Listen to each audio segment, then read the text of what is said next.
Ladies and gentlemen, Allie Pearse.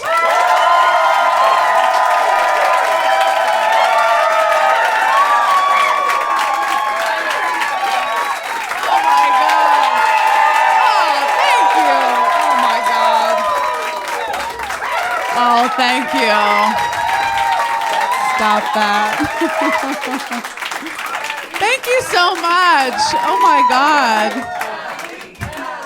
Oh, you guys are laying it on thick. I actually hate that. No, that was amazing. You guys are incredible. Thank you so much for coming out. Give it up for yourselves one more time. Thank you so much. Yeah. Oh, this is awesome. This is great. I'm so happy you guys are here. Thank you for braving the alleyway to get in here. That is, I saged it before you guys came, just to be sure. Did anybody take public transit to get here? Yes? Oh, everybody else is rich? Okay, that's crazy. Did you take the subway? Yes. And you made it alive. My gosh. It's really dicey down there. I was walking, this happened to me 2 weeks ago. I'm getting on the subway. I'm walking onto the platform. There's a guy fully jerking off in there. Fully, yeah, I know. Call me old-fashioned. I waited for the next subway. I did not get on. I did make direct eye contact with him, you know, just to get him where he's going, but I did not get on. I'm a taken woman. I can't be getting on the subway. I just got married a week ago. I just got married. I know. I'm like, I got married. I can't believe it. I got married. They said it couldn't be done. So it is, yeah. My husband said that. That is what he said. The proposal when we got engaged was not a surprise. Because we had talked about getting married. You know, I was like, hey, do you want to get married? And he said yes. And then I put the gun down. No. I wish I had a gun. I would get so much done. The proposal was not a surprise, and then the ring wasn't a surprise because I picked it. I just think it's dangerous to let a man who wears cargo shorts pick jewelry, you know? So I chose this ring, and this ring was only $300. It's very modest, you know, only $300. You look too impressed. Don't get any ideas, okay? You're sitting next to somebody. This ring was only $300, and then I found out after the fact that my friend's engagement ring was $8,000. I was blown away. I told my husband, I was like, I don't need an $8,000 ring. I am very happy with my $300 ring. Just give me the rest in cash, you know, whenever. Whenever, we'll keep it off the books, you know? I just think this is the perfect ring for my first marriage. So I'm excited. I feel really good. Yeah, I feel really good. It's great. I'm not being pessimistic. It's just my cousin got married, and then she called me less than a month later, and she was like, I'm getting a divorce. I was like, I haven't even had my next period yet. How is that possible? I could not believe, and I gave her a cash gift at her wedding. I was like, what is the refund policy on this? It was less than 30 days. I do feel like weddings are a pyramid scheme. You know, like everyone at the top is making a whole bunch of money, and then their friends and family are like, yeah, I guess I'll invest, sure. And then 6 months later, you're like, what do you mean the company doesn't exist anymore? How do I get a refund? You don't get a refund because one of the founders of the company already put your money into a stripper's pocket, so it's gone. No, don't do that. It's not a pocket. You guys know what I mean. You knew what I meant.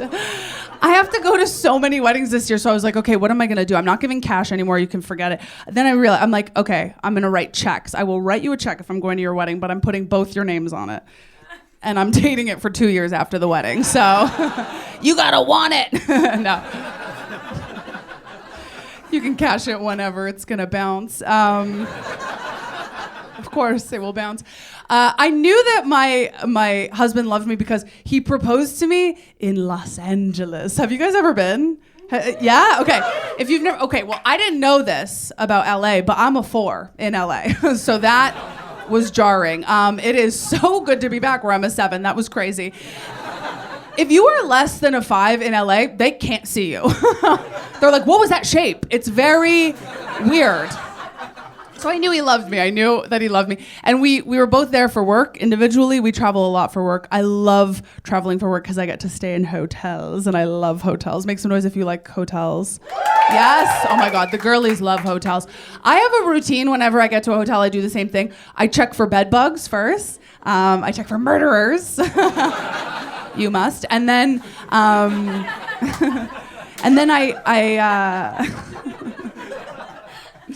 I check if the shower head can make me come. And honestly, like, not necessarily in that order, you know, like, if someone's coming for me, I want to come for me first. That is, there can be a blood stain on the carpet, but if the shower head's detachable, I'm like, this is the Ritz-Carlton. I love it here. I love it here. We both travel a lot for work. My husband just spent a month in London. Oh my gosh. Wow. England. Sorry. Yeah. So, to be clear. My friend was like, London, Ontario? I was like, if it was London, Ontario, I would keep that a secret. I would not put it in the group chat. But we do. We spend a lot of time apart. He's a director. He directs like TV commercials and stuff. Yeah, I know. It's so chic. And I'm an actor, so kind of a power couple. Can you feel it? Can you feel the power? Truthfully, I've actually auditioned for him many times, and he has never cast me in anything. Yeah, I'm like, who do I need to fuck to get an acting job around here? Because it is not the director. And it is not his friend, so I don't know who it is. I'm like, where did this myth come from that women are sleeping their way to the top? I can't even sleep my way onto a Burger King commercial. This is crazy. What's going on? So we live together, obviously, and we split all of our bills. I mean, I'm a feminist, you know, I believe in equality, of course. Unless the bill's over $60. And then I'm like, I don't need the right to vote. I don't even remember to go. But we split our bills down the middle. That's not my preference. Like, I want you guys to know that is not my preference. If it was up to me, I would be a trophy wife. If I was hotter, I would not be here right now. I love you guys, but if I was hotter, I would be on a beach recovering from a labiaplasty. I would not be here. I wouldn't be here. And I like tell people that, and they're like, really? That's your goal? That's your I'm like, yeah, that's my goal. They're like, what about your purpose? I'm like, well, if someone is paying my bills, my purpose is to spread them. That's it. I don't need anything else. And truthfully, it's not that I'm saying I'm ugly. I just wish I was like the kind of hot where people were surprised that I was nice, you know? That was... Hate when people laugh at that. My husband and I both go to therapy, but Zoom therapy. So I know. We live in a 1-bedroom apartment, so he'll go into the bedroom, he shuts the door, I get a glass, I press it against the door. And then we all have therapy. Trickle down therapy. It's really effective. And I know for a fact, because I am listening, we are both talking about the subject of kids in therapy. Does anyone have kids in here? Just one irresponsible parent in a basement. We've been together for 5.5 years, so everybody keeps asking us when we're gonna have kids. And I hate that question because I don't wanna have kids with him. So it's awkward, you know? And we had a pregnancy scare. It was like a whole thing. I had to take Plan B. My pharmacist was like, welcome back. Get out your punch card. I will say this. You know what rocks about buying Plan B in your 30s? I paid for it on a credit card that gives me travel points. Isn't that amazing? I know. The next time we had sex, I was like, don't pull out. We're going to Europe. You know, I was like, I love to travel. I don't know. I don't know if I'm meant to be a mom. Like, every time I hold a baby, I'm like, oh, I love you so much. But then I also want to squish their soft little heads to see what happens, you know? A little, you know? It's like getting to play God. You're like, you're bad at math now.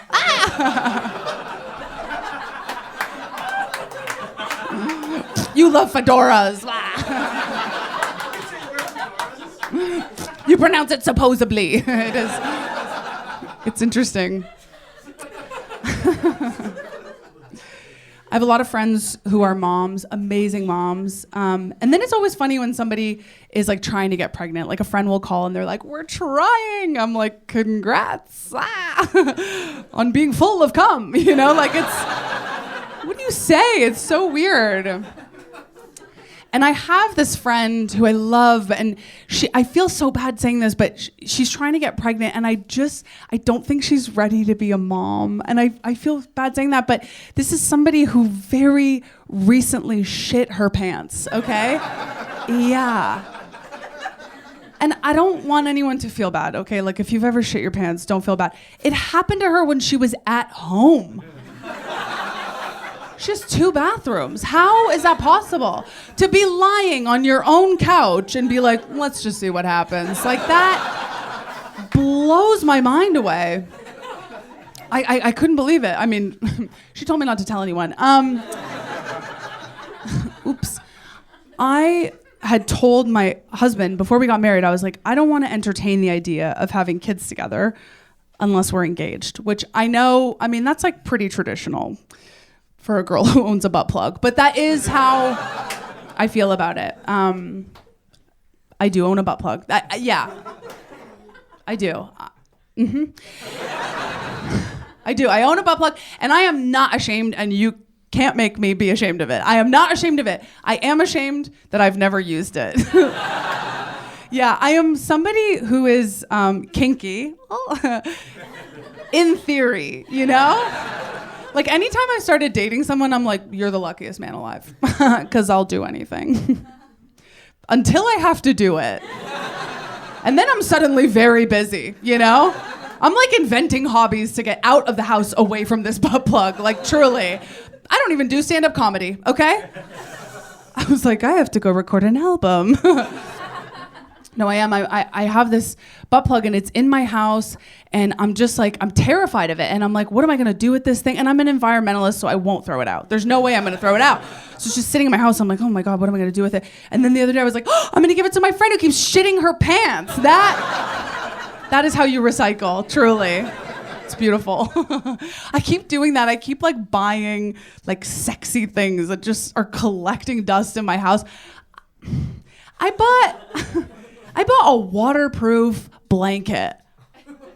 For what? Do you know what I've used it for? Picnics. When the ground's a little damp in spring, that's it. I bought one of those like sex wedge pillows. Do you guys know what I'm talking about? They're like these huge, okay, you guys own one and I love that about you. Freaks. Well, I own one. I own one of these sex wedge pillows. The only thing it's ever been used for, my husband sleeps on it when he has heartburn. That's it. Has never seen an ass cheek. It is just sitting there. It's crazy. The only like kind of kinky thing that we do is we do role play a little bit. We like to role play that I have a real job. That's his number one fantasy. I was like, you don't want me to like plan a threesome? He was like, I would love for you to plan for your future. That would be incredible. I was like, you don't want me to bring another girl here? He was like, not unless she's a financial advisor. No. So incredible. Perfect laugh. I would love to have a threesome with my husband. I think that would be amazing. I would love to do that, but I'm a very jealous person. I can't like wrap my head around it. I was like, who would we possibly have a threesome with? And then I figured it out. I was like, oh my God, of course. I want it to be a girl. I want her to be hot, not hotter than me. And then I want her to die. So if you guys know any hot girls, you know, with a pre-existing heart condition, I'd love to connect. I would love to connect. But here's the thing. My husband and I use the pull-out method, which is so embarrassing. He'll be like, where do you want me to come? I'm like, I don't know, in another room. Like, get out of here. Oh my God. Isn't it embarrassing? The pull-out method, really? He will come all over my stomach, and then I have to create a leak-proof barrier with my arms, like I'm doing luge in the Olympics. I'm like, can't move. And then he has the audacity to come back with 2 squares of toilet paper. I'm like, oh, all of a sudden you're an environmentalist too. That's interesting. Bring the roll. I would do it myself, but I'm glued to the bed. Help me. And then I'm like, okay, well, what happens if we have a threesome? It's like, who are you going to come on? Right? The woman that you love or some girl who's going to die? That's a bad omen. We used to use condoms when we first started dating, but then he would always complain. He would be like, oh, they don't feel as good. It's like, yeah, obviously. They don't look good either, by the way. Looks like I'm being haunted by the ghosts of your dick. I'm like, what is that? Ugh. It's like a snake shedding. Ah. It's very ugly.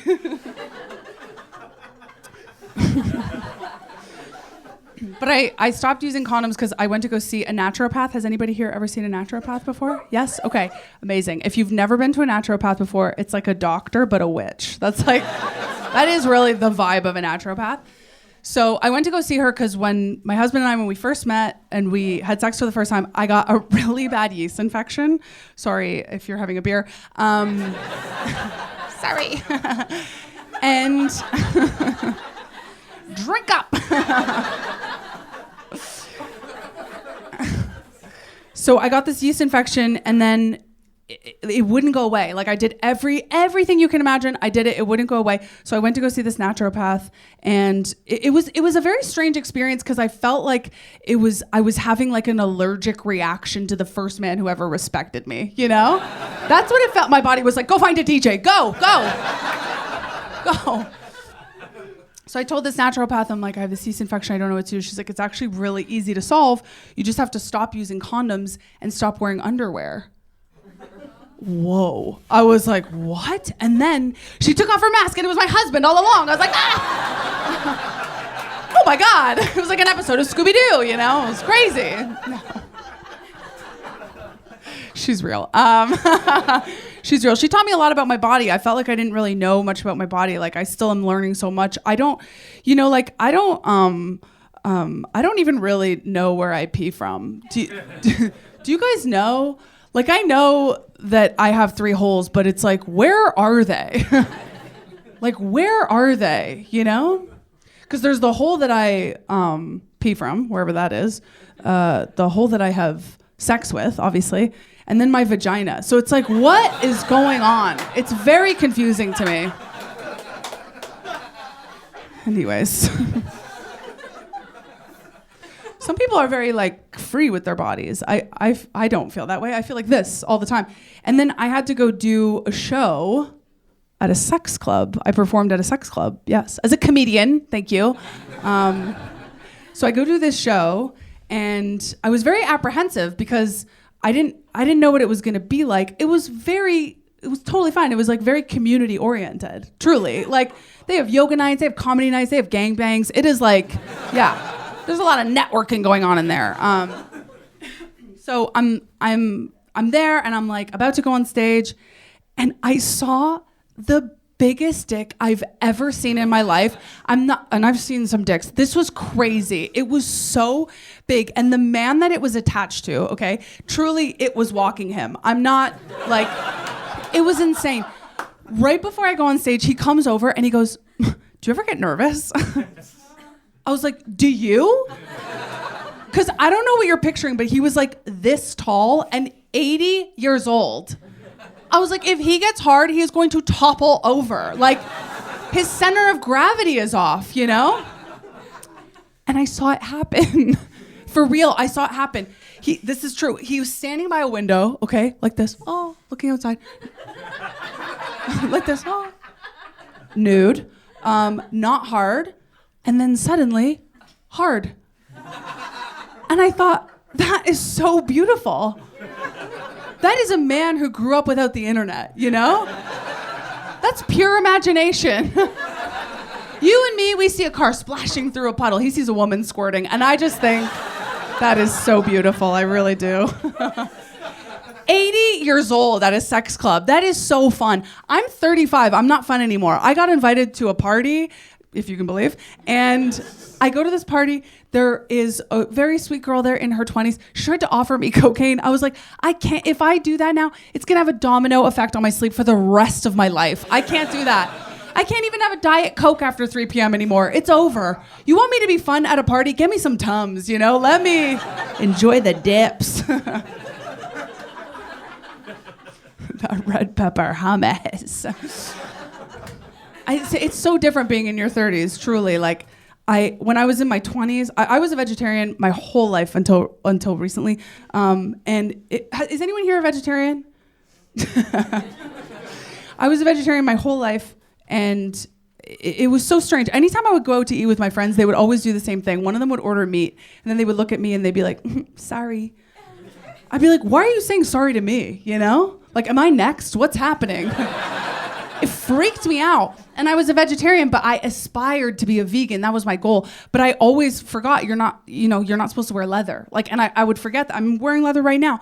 And to be fair, if it was up to me, I would wear human leather. You know, like I would love to wear the skin of a guy who's wronged me. I just think that would be so. I show up, you're like, is that a new pair of Jordans? I'm like, no, it's Jordan. It is Jordan.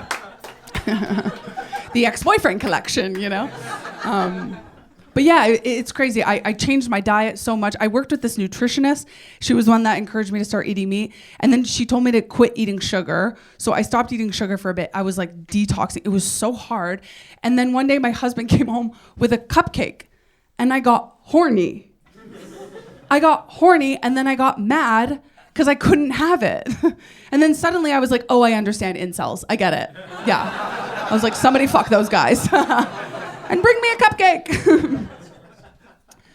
Dating and like, I knew when I met my husband, I was like, this guy is the one. Like, I knew that because he had a savings account and a skincare routine. It was incredible because everyone I had dated up until that point, it was like, truly in my 20s, it was like so much work. Like, I would meet these guys and I felt like I was flipping a house. Like, I would look at them and I'd be like, oh, this one has a lot of potential. Like, a lot of potential and really good bones, you know? And then 3 months later, you're like, it's haunted. Why didn't anyone tell me that it's haunted? All the guys I dated in my 20s, they all used 3-in-1 products. What is going on? It is not normal for something to wash your hair, your body, and your dishes. That is not normal. It should be 3 separate products, absolutely. And I was dating this guy briefly, and he was using these 3-in-1 products. And I remember one time he was like, Allie, why is my skin so dry? I'm like, because you haven't had a glass of water this year. How about try that? It was so weird because his skin was so dry, but he lived in such a damp basement. His couch was like a dish sponge. It was crazy. I know.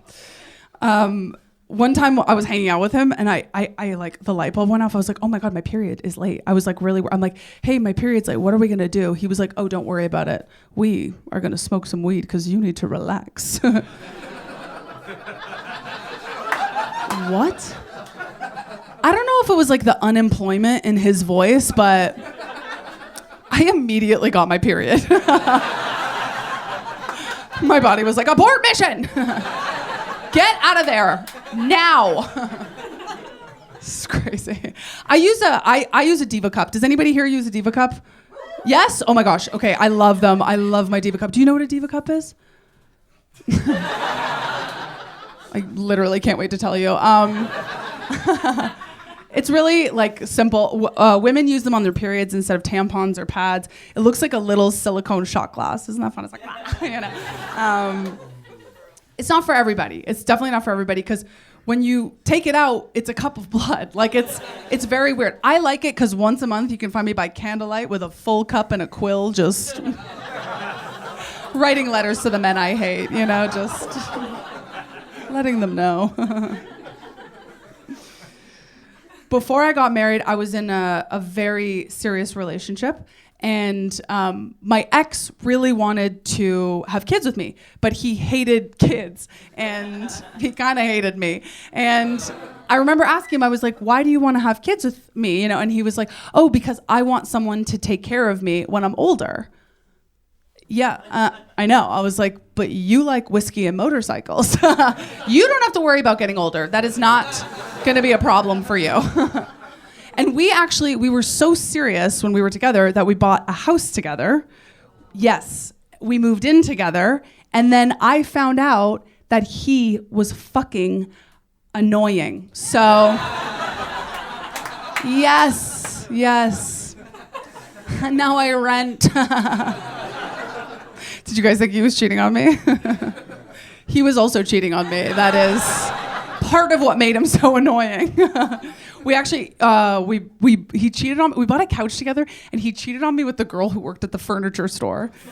I know. I was like, when I found out, I confronted him. I was like, why would you do that? He was like, I was trying to get us a discount on a couch. I was like, I don't know how to tell you this, but as someone who's had sex with you, there's no way you were getting a discount. It was not in the cards.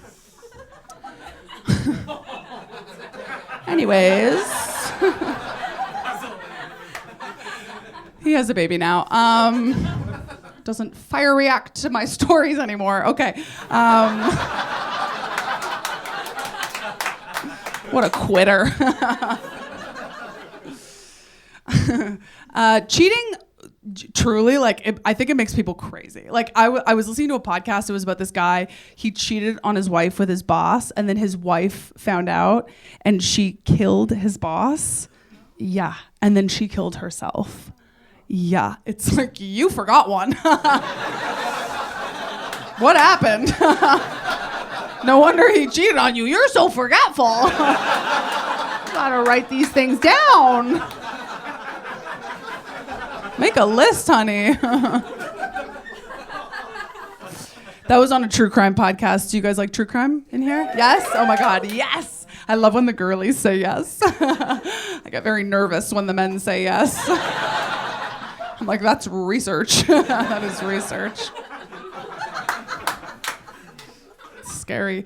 But I will say, I don't know if this is your experience. I do think it's warping my brain a little bit, right? Because when you listen to these podcasts, when there's a news thing, they'll be talking about these serial killers and they make them sound amazing. They're like, Kathy's killer was smart, attentive, and charismatic, making him the perfect killer. It's like, you're the perfect boyfriend, Say what you will about a serial killer, but ladies, he's not afraid of blood. So we do love that, okay? It really does, it has totally, changed the way that I see things. I was walking home from a show, and I listened to too much of this stuff, but I was walking home from a show, and I was listening to a podcast about a woman who stabbed her boyfriend to death. And then in real life, I saw a woman trying to stab her boyfriend to death.